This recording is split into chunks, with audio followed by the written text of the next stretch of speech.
समृद्धी महामार्गावर पहाटे भीषण अपघात, महिलेचा मृत्यू, एक गंभीर जखमी।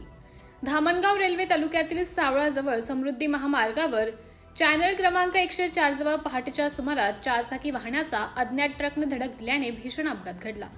या अपघातात एका महिलेचा मृत्यू झाला असून एक जण गंभीर जखमी झाला आहे।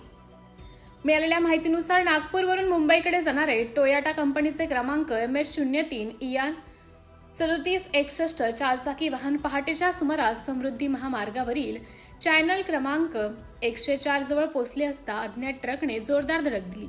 या वाहनात एका परिवारातील 5 जण प्रवास करत होते।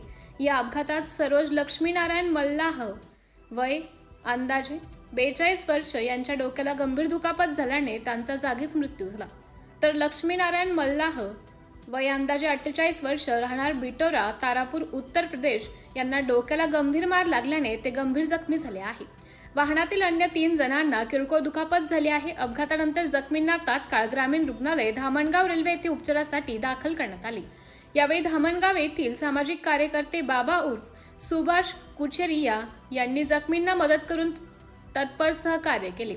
दरम्यान मृत महिलेचा मृतदेह शवविच्छेदनासाठी ग्रामीण रुग्णालय धामणगाव येथे ठेवण्यात आला असून जखमी व्यक्तीला पुढील उपचाराकरिता यवतमाळ येथे रेफर करण्यात आला आहे। या घटनेचा पुढील तपास दत्तापूर पोलीस स्टेशनचे ठाणेदार यांच्या मार्गदर्शनाखाली पोलीस कर्मचारी भाऊराव कांबडी व त्यांची टीम करीत आहेत। सिटी इंडिया न्यूज साठी प्रतिनिधी संतोष वाघमारे, धामणगाव रेल्वे।